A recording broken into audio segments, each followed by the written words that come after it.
നിങ്ങളുടെ ഇഷ്ട പരമ്പരകൾ എക്സ്ക്ലൂസീവായി സൺ നെക്സ്റ്റ് ആപ്പിലൂടെ തികച്ചും ഫ്രീ ആയി. ഇപ്പോഴേ ആപ്പ് ഡൗൺലോഡ് ചെയ്യൂ.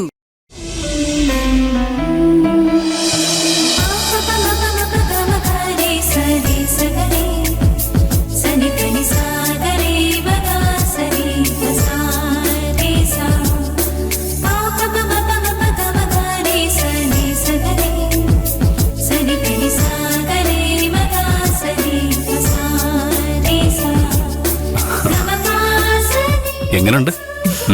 അടിപൊളി ആണോ? അതെ, ഒന്ന് മാറിക്കേ. മാറ്.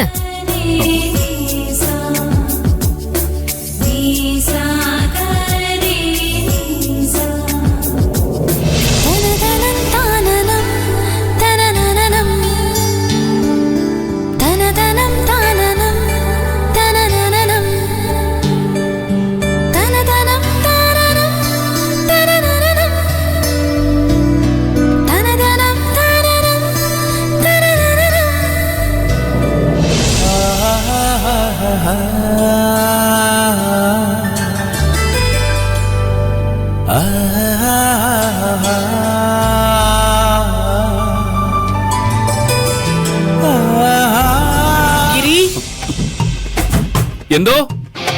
എടാ മോനെ, ഒന്നിങ്ങി വന്നേ. ദാ വരുന്നമ്മേ. ചെല്ല് ചെല്ല്.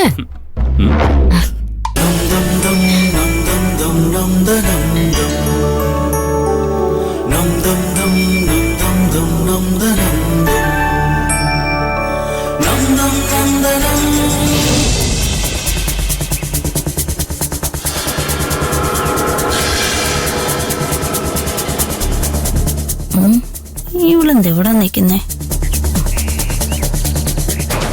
എന്താ മോളെ, ഭയങ്കര ടെൻഷനിലാണല്ലോ. ഓണം ആഘോഷിക്കാൻ മുകുന്ദനും അവന്റെ തള്ളി ഇങ്ങോട്ട് വരുന്നുണ്ട്.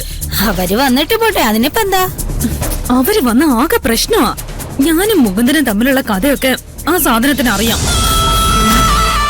അതെങ്ങാനും അവരോട് വിളമ്പോന്ന എന്റെ പേടി. അങ്ങനെ എന്തെങ്കിലും ഉദ്ദേശം അവർക്കുണ്ടായിരുന്നെങ്കിൽ മുകുന്ദൻ ആത്മഹത്യ ചെയ്തപ്പോ തന്നെ എല്ലാരോടും പറയേണ്ടതല്ലേ? അതൊക്കെ ശരിയാ, പക്ഷെ ഗൗരിയമ്മ എപ്പ എങ്ങനെ പെരുമാറുന്ന ആർക്കും പറയാൻ പറ്റില്ല.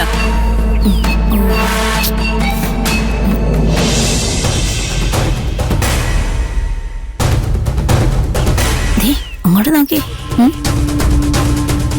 മതിയാവോ ഇത്? മതിയോ? എന്തൊരു കുഴച്ചില്.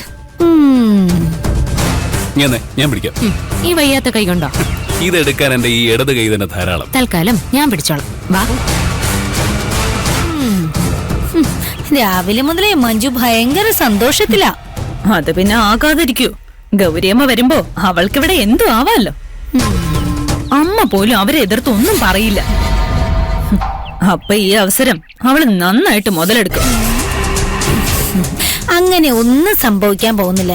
ഇപ്പൊ ഇവിടെ ഞാനില്ലേ. ആ തള്ളെ അങ്ങനെയൊന്നും ഷോ കാണിക്കാൻ ഞാൻ സമ്മതിക്കില്ല. ഗൗരിയമ്മയുടെ മുമ്പിൽ ആവശ്യമില്ലാത്ത ഒന്നും പറയാൻ നിൽക്കരുത്. അവരെങ്ങനെ പ്രതികരിക്കുന്നൊന്നും പറയാൻ പറ്റില്ല. എനിക്കവരെ പേടിയൊന്നുമില്ല.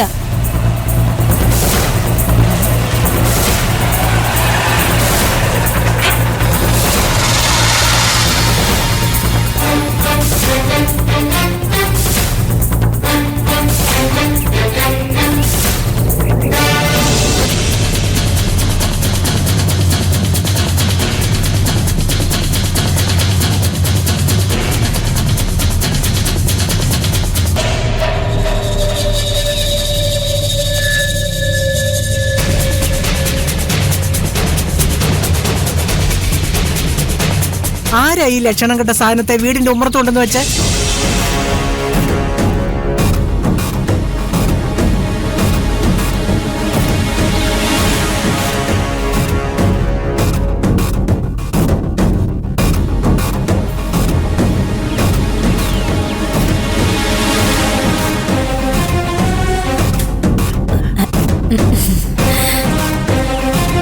ഇതിനെ വെക്കേണ്ടടുത്ത് കൊണ്ടുപോയിക്കും മോളെ. ഉമ്മറത്ത് ചോലിടുന്നതേ ഐശ്വര്യക്കേടാ. പിടിക്കും.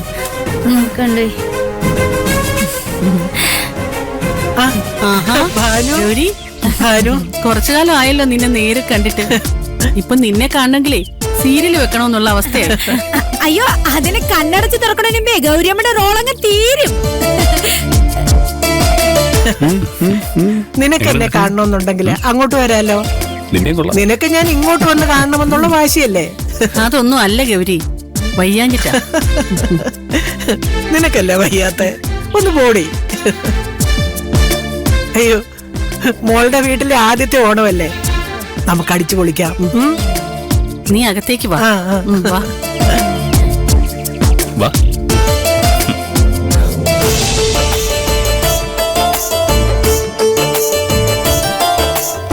ആ, ഗൗരി നീ അങ്ങോട്ട് മാറ്, ഞാൻ ആ, ഉണ്ടാക്കാം. അതൊന്നും വേണ്ട, അതൊന്നും വേണ്ട. നിനക്ക് വല്ലപ്പോഴും മാത്രമേ എന്റെ കൈ കൊണ്ടുണ്ടാക്കിയ ഭക്ഷണം കഴിക്കാനുള്ള യോഗം ഉണ്ടാകൂ. അതുകൊണ്ട് ഈ അവസരം പാഴാക്കരുത്. എങ്ങനെയുണ്ടെന്ന് നോക്കി. ചൂടുണ്ട്. എങ്ങനെയുണ്ട്? നിനക്കിപ്പോഴും പഴയ കൈപ്പുണ്യുണ്ട്. എന്തൊക്കെയാണെങ്കിലും നിന്റെ മരുമോളുടെ അത്ര വരില്ല. ശ്ശോ, അവളും മഹിമയൊക്കെ ഉണ്ടാക്കുന്ന ഫുഡിന്റെ രുചി നാവിന്ന് പോകുന്നില്ല.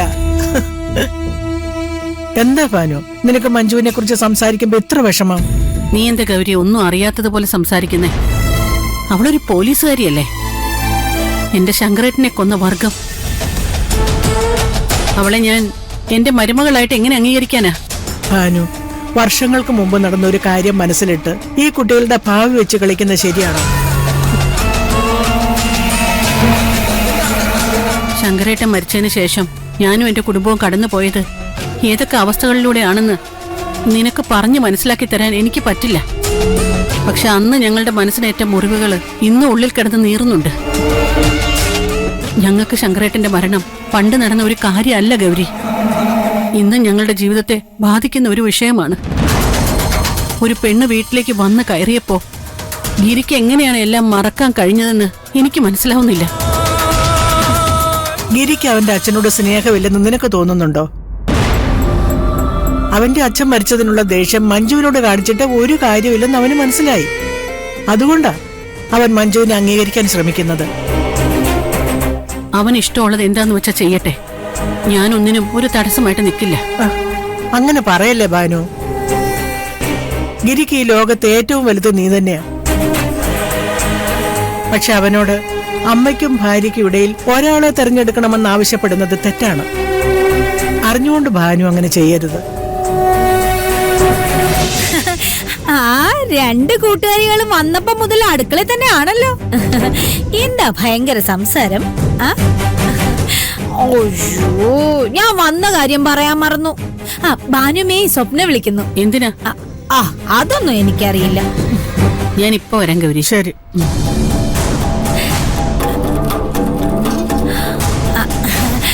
അതെ, ഈ ഭാനുമ്മയുടെ മഞ്ജുവിന്റെ കാര്യത്തെ പറ്റി എത്ര പറഞ്ഞിട്ട് ഒരു കാര്യവും ഇല്ല.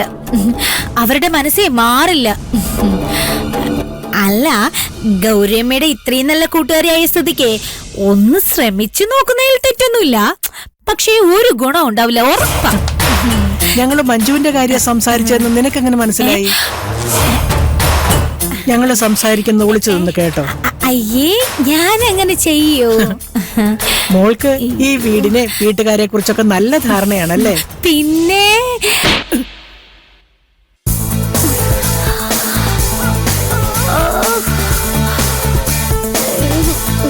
അയ്യോ, നിന്നെ കണ്ടപ്പോഴേ ഞാൻ ഓങ്ങി വെച്ചതാ. നീ ഈ വീട്ടിൽ എന്തിനാ വന്നത്? വീട്ടുജോലി എടുക്കാൻ.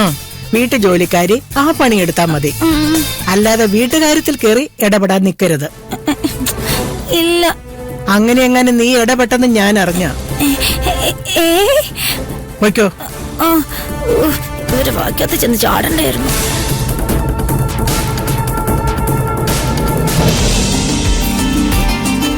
പതുക്കെ പതുക്കെ. ആ മതി. ആ ഇടയ്ക്ക് ഇങ്ങനെ ചെറിയ പണിയൊക്കെ കിട്ടുന്നത് നല്ലതാ. നീ അത്രയും കുറച്ച് തല്ലല്ലേ ഉണ്ടാക്കിയിട്ടുള്ളൂ. അത് ശരി. നീ പ്രാഗിയിട്ടാണോ ഇത് സംഭവിച്ചതെന്ന് എനിക്ക് നല്ല സംശയമുണ്ട്. ആ ഇനി അതുകൂടി എന്റെ തലയിൽ കിട്ടോ? അതെന്തായാലും നന്നായി. പിടിച്ചോ. അല്ല, മഹിമ വന്നില്ലേ? ഓ, അവൾക്ക് നമ്മുടെ വീട്ടിലേക്ക് വരാനൊന്നും താല്പര്യമില്ലടാ. അവളൊരു പോലീസുകാരന്റെ മകളല്ലേ, ഒരു ഗുണ്ടയുടെ വീട്ടിലേക്ക് എങ്ങനെ വരാന്? ആ, ഈ കാര്യത്തിലേ ഞാൻ ഇവന്റെ കൂടെയാ. മഹിമ ചെയ്ത് തെറ്റായിപ്പോയി. അവളുടെ ചേച്ചിക്ക് നിന്നെ പോലെ തലതെറിച്ചൊരു ഗുണ്ടയെ കെട്ടാമെങ്കിൽ അവൾക്ക് ഈ വീട്ടിൽ കയറി എന്താ കുഴപ്പം? എടാ, നീ എന്നെ സപ്പോർട്ട് ചെയ്താണോ ഈ കേട്ടത്? അതെ, എന്താ സംശയം? ആ, മഞ്ജു മഹിമയൊന്നും കൂടെ വിളിച്ചു നോക്ക്, ചിലപ്പോൾ വരും. ഓ എടാ, ഓണെല്ലാരും കൂടി ഒരുമിച്ച് വേണ്ടി ആഘോഷിക്കാൻ. എടാ, ഞാൻ കുറെ പറഞ്ഞത്, അവള് വരാനൊന്നും പോകുന്നില്ല. നീ ഒന്നും മിണ്ടാണ്ടിതേ. മഞ്ജു വിളിച്ചു നോക്ക്. ഞാൻ പോയി ഫോൺ എടുത്തിട്ട് വരാം.